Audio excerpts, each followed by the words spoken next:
क्या हाल है दोस्तों। मैं पीयूष जैन आपका बहुत बहुत स्वागत करता हूं कलेक्टिव स्टडी फॉर सक्सेस के चैनल पर। आज मैं आपके सामने लेके आया हूं ट्रिक्स फॉर बायोस्फीयर रिजर्व। इस ट्रिक को देखने से पहले हम लोग एक बार देख लेते हैं कि बायोस्फीयर रिजर्व होते क्या हैं। एक्चुअली बायोस्फीयर रिजर्व वो प्रोटेक्टेड एरिया होते हैं जो प्लांट्स और एनिमल्स के कंजर्वेशन के लिए यूज़ होते हैं, प्लस जो उसके आसपास हमारे ट्राइबल्स रहते हैं उनकी लाइवलीहुड को भी थोड़ा थोड़ा वो लोग प्रोटेक्ट करते हैं बायोस्फीयर रिजर्व। अच्छा, बायोस्फीयर रिजर्व में 3 जोन होते हैं। सबसे पहला जोन होता है कोर जोन, फिर होता है बफर जोन, फिर होता है मैनिपुलेशन जोन। आप ऐसे समझिए, सबसे अंदर कोर जोन, उसके बाद बफर जोन, उसके बाद मैनिपुलेशन जोन। जो कोर जोन होता है वहाँ पे ह्यूमन इंटरवेंशन बिल्कुल भी अलाउड नहीं होता है। जो आपके फॉरेस्ट गार्ड होते हैं या जो भी उन प्लांट्स और एनिमल्स की देखरेख कर रहे होते हैं, सिर्फ उनको जाना अलाउड होता है। वहाँ पे ह्यूमन इंटरवेंशन बिल्कुल भी अलाउड नहीं होता है। रीज़न आप लोगों को पता है, क्योंकि वहाँ पे ऐसे एनिमल्स रहते हैं जिनका जो तस्कर लोग होते हैं वो थोड़ा उनको मार के थोड़ा गलत मिसयूज़ करते हैं, इस वजह से उनका जाना बिल्कुल अलाउड नहीं होता है। फिर होता है बफर जोन। बफर जोन में जो भी हमारे रिसर्चर्स वगैरह होते हैं, जो एजुकेशन से रिलेटेड लोग होते हैं, जो रिसर्च कर रहे होते हैं प्लांट्स और एनिमल्स पे, सिर्फ उनका जाना अलाउड होता है। फिर उसके बाद आता है मैनिपुलेशन जोन। मैनिपुलेशन जोन में क्या होता है वहाँ पे ह्यूमन इंटरवेंशंस अलाउड होता है। क्रॉपिंग वगैरह, फॉरेस्ट्री वगैरह, सेटलमेंट वगैरह करने के लिए वहाँ पे लोग जा सकते हैं। लेकिन जो कोर जोन होता है वहाँ पे स्ट्रिक्टली प्रोहिबिटेड होता है ह्यूमन इंटरवेंशन। तो आइए अब हम देखते हैं हमारी बायोस्फीयर रिजर्व की ट्रिक। अच्छा, अभी तक हमारे टोटल 18 बायोस्फीयर रिजर्व हैं इंडिया में। जो सबसे पहला बायोस्फीयर रिजर्व इस्टेब्लिश हुआ था वो था 1986 में, नीलगिरी बायोस्फीयर रिजर्व। तो अगर आप मेरी ट्रिक देखेंगे तो मैंने क्या कर रखा है सॉरी हाँ, अगर आप मेरी ट्रिक देखेंगे तो मैंने क्या कर रखा है, हर बायोस्फीयर रिजर्व से कुछ कुछ मैंने कीवर्ड्स उठा रखे हैं, उनको हाईलाइट भी कर रखा है, उनको अलग से लिख भी रखा है, उसी के बेस से मैंने ट्रिक बनाई है। तो जैसे 18 बायोस्फीयर रिजर्व की एक जो ट्रिक मैंने बनाई है वो है, नीनानो कंपनी की जीएसएम सिम ग्रेसी दीदी को पाक की सीडी के आगमन से पहले पाई। मैं फिर से रिपीट कर दे रहा हूँ, नीनानो कंपनी की जीएसएम सिम ग्रेसी दीदी को पाक की सीडी के आगमन से पहले पाई।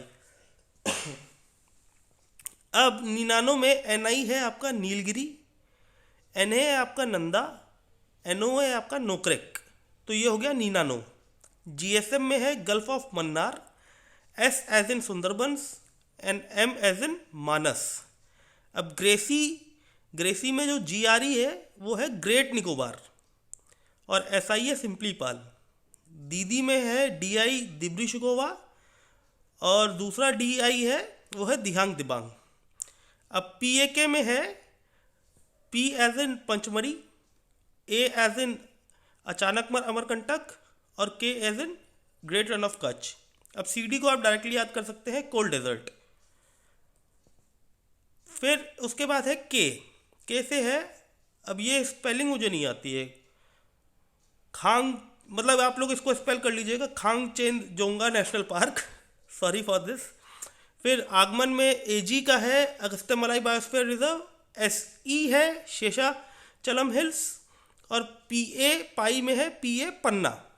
तो अगर आप ध्यान से देखेंगे इनके आगे मैंने ईयर लिख रखे हैं, और इसी के हिसाब से मैंने क्रोनोलॉजिकल ऑर्डर में इनकी ये ट्रिक बनाई है।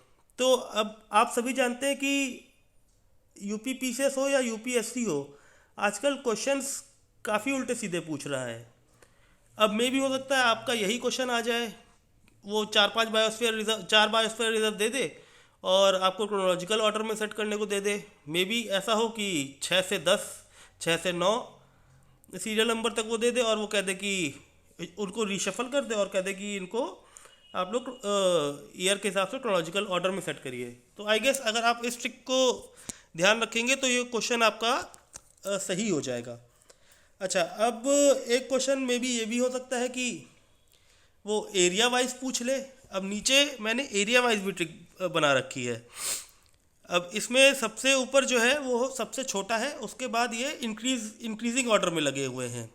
देखिए जो आपका दिब्रू शिकोवा है वो सबसे छोटा बायोस्फीयर रिजर्व है, 765 किलोमीटर स्क्वायर का एरिया है इसका।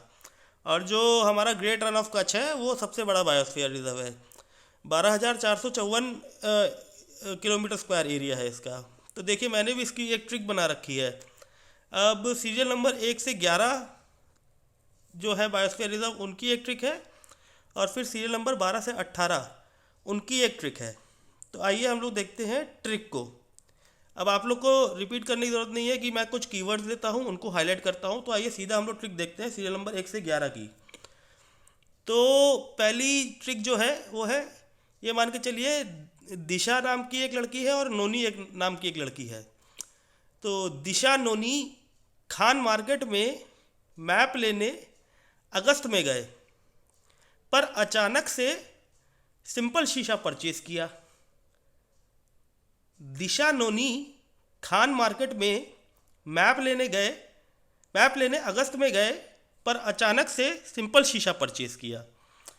अब दिशा जो है वो है आपका दिब्रू शिकोवा, नोनी का एनओ है नोकरेक, एनआई का है ग्रेट निकोबार, खान मार्केट, खान का मैंने वही जो मेरे को पहले दिक्कत आई थी वही वाला है, नेशनल पार्क या बायोस्फीयर रिजर्व। अब मैप में एमए है आपका मानस, पी है आपका पन्ना। अगस्त तो मैंने पूरा उठा लिया है, अगस्ता मलाई बायोस्फीयर रिजर्व, इसमें कोई दिक्कत नहीं आनी चाहिए। अचानक से भी कोई दिक्कत नहीं आनी चाहिए क्योंकि वो अचानक अमरकंटक है। और सिंपली पाल का सिंपल उठा लिया मैंने, शीशा चलम का मैंने शीशा उठा लिया, और पन्ना का मैंने पंचमढ़ी का मैंने उठा लिया है पी। तो ये मेरी ट्रिक है। अब हम देखते हैं अपनी दूसरी ट्रिक जो है सीरियल नंबर 12 से 18। इसमें है दीदी नीना, कोई दीदी है उनका नाम नीना है। दीदी नीना कोल्ड डेजर्ट में सन देखकर गुड गुड हो गई। अब दीदी से है दिहांग दिवांग, नीना से एनआई है नीलगिरी, एनए से है नंदा देवी। कोल्ड डेजर्ट मैंने पूरा उठाया है, सुंदरबन का मैंने सन उठा लिया है, गल्फ ऑफ मन्नार का मैंने जीयू उठाया है, और ग्रेट रन ऑफ कच्छ का जी उठाया है। तो आई गेस दोस्तों आपको ये ट्रिक पसंद आएगी। आप 3-4 बार इस ट्रिक को देखेंगे, एक बार अपने माइंड में रखिएगा, आपको ये आसानी से याद हो जाएगी। इसी के नीचे मैंने ये क्वेश्चन ही पूछा जाता है, जैसे कि हमारा नॉर्दर्न मोस्ट बायोस्फीयर रिजर्व कौन सा है, ईस्टर्न मोस्ट कौन सा है, सदर्न मोस्ट कौन सा है, और वेस्टर्न मोस्ट कौन सा है। तो नॉर्दर्न मोस्ट जो है हमारा वो है कोल्ड डेजर्ट, ईस्टर्न मोस्ट है वो है दिहांग दिबांग, सदर्न मोस्ट है वो है ग्रेट निकोबार, और वेस्टर्न मोस्ट है ग्रेट रन ऑफ कच्छ। अब इसी के नीचे मैंने, अगर आप ध्यान से देखेंगे, biosphere of reserve in India का मैंने मैप लगा रखा है। तो इसमें क्या है, स्टेट्स के नाम भी लिखे हुए हैं और किस स्टेट में कौन सा बायोस्फीयर रिजर्व है वो लिखा हुआ है। तो ट्रिक के साथ साथ आप लोग 2-3 बार ये मैप भी देख लीजिएगा, ताकि आप लोग को एग्जैक्ट लोकेशन पता चल जाए कि ये बायोस्फीयर रिजर्व है कहाँ पे। क्योंकि मे भी हो सकता है कि कमीशन हमसे ऐसे पूछ ले कि arrange the following in north to south, या ईस्ट टू वेस्ट, या वेस्ट टू ईस्ट, कैसे भी क्वेश्चन पूछ सकता है। अब आप लोग के लिए मेरे पास 2 क्वेश्चंस हैं जिनका रिप्लाई आप प्लीज़ करिएगा, क्योंकि उससे आप लोग को ही फ़ायदा होगा। आप लोग को बताना है ऐसे कितने बायोस्फीयर रिजर्व हैं जो कि एक से ज़्यादा स्टेट में फैले हुए हैं। और दूसरा क्वेश्चन, किस ईयर में सबसे ज़्यादा बायोस्फीयर रिजर्व इस्टेब्लिश हुए थे। मैं फिर से रिपीट कर दे रहा हूँ क्वेश्चन, ऐसे कितने बायोस्फीयर रिजर्व हैं जो एक से ज़्यादा स्टेट में फैले हुए हैं। और दूसरा, किस ईयर में सबसे ज़्यादा बायोस्फीयर रिजर्व इस्टेब्लिश हुए थे। मे भी हो सकता है ये वाला क्वेश्चन आप लोग से पूछ लिया जाए। तो कहने का मतलब ये है कि हमें एक पूरा कॉम्प्रिहेंसिव, कोई भी टॉपिक पढ़ रहे उसका कॉम्प्रिहेंसिव हमें तैयारी करनी पड़ेगी। जो ट्रेंड चल रहा है उसके हिसाब से तो यही लगता है कि मतलब आयोग कुछ भी पूछ सकता है। तो अगर हमारी तैयारी ऐसी होगी, कॉम्प्रिहेंसिव होगी, तो क्वेश्चन चाहे जहाँ से भी आ जाए हम लोग उसको ठीक कर लेंगे। और आप लोग से मेरी एक और रिक्वेस्ट है, अगर आप लोग को लगता है कि मेरी ट्रिक थोड़ी ठीक ठाक है, आप लोग को याद हो रही है, तो प्लीज़ मेरे को कुछ टॉपिक सजेस्ट करिए जो आपको लगता है कि आपको रिमेंबर करने में, याद करने में कठिनाई हो रही है, वो बहुत जल्दी भूल जाते हैं आप, तो मैं उन टॉपिक्स पे भी ट्रिक्स बनाने की कोशिश करूँगा। चलिए दोस्तों, आज के लिए इतना ही। ऑल द बेस्ट है। जय हिंद।